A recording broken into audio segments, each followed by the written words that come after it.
Reconstituer un seul soldat peut prendre plusieurs mois et nécessite des techniques de pointe. Depuis 40 ans que ce chantier a commencé, l'équipe n'a restauré qu'un quart des statues. L'empereur Qin a fait enterrer ses artisans vivants avec lui, afin que leurs secrets ne soient jamais connus. J'espère que les archéologues seront mieux traités.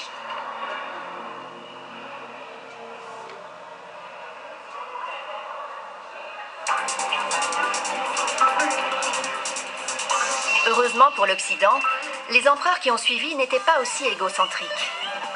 Ils ont eu l'idée de faire du commerce avec des pays éloignés et de se renseigner sur ce que les étrangers pouvaient leur apporter. La route de la soie a commencé au IIe siècle avant Jésus-Christ. L'empereur Wudi de la dynastie Han a missionné l'explorateur chinois Zhang Qian pour établir des relations avec d'autres peuples. L'idée de la route de la soie était née. Oubliez Paris, Milan ou New York. Il y a 1300 ans, c'est ici qu'on venait faire son marché. Il y avait 40 000 commerçants venus du Moyen-Orient ou d'Europe. Tout se mélangeait ici, les biens, mais aussi les coutumes, les idées et les croyances.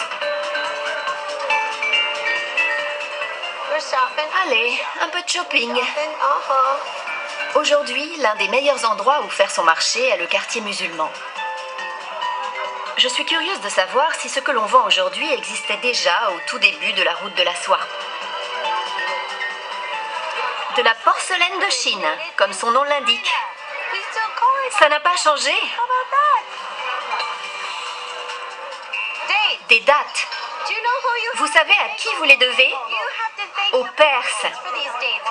Les dates viennent de chez eux. Ce n'est pas chinois. Allez, j'en prends une. De l'argenterie. Ça n'existait pas en Chine quand la route de la soie a commencé.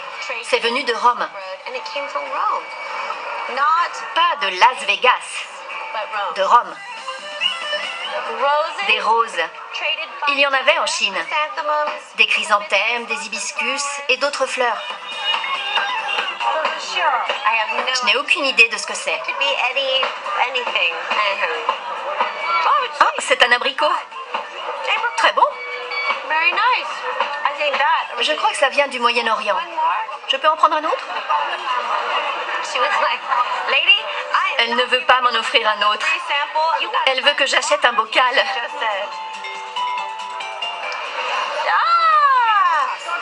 Une boussole. Ça aussi, c'est un objet qu'on doit aux Chinois. Ce sont eux qui ont découvert le magnétisme terrestre et l'attraction du pôle Nord. Le papier, encore une invention chinoise. Et la calligraphie, c'est quelque chose que le monde n'avait jamais vu avant le commerce avec la Chine.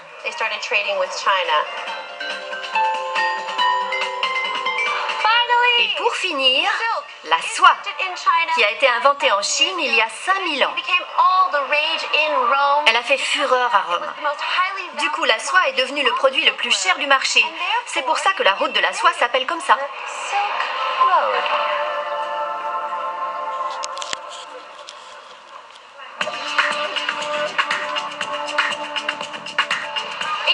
Autrefois, on pouvait mettre 6 mois à parcourir ce tronçon de la route commerciale. Moi, je vais le faire en 14 jours. Mais bon, j'avoue que je vais un peu tricher. En 2 heures, l'avion me conduit de Xi'an vers le corridor de Heshi, 1300 km plus loin. Il s'agit d'un ensemble de villes oasis sur la partie nord du plateau tibétain. J'arrive à Jiayuguan.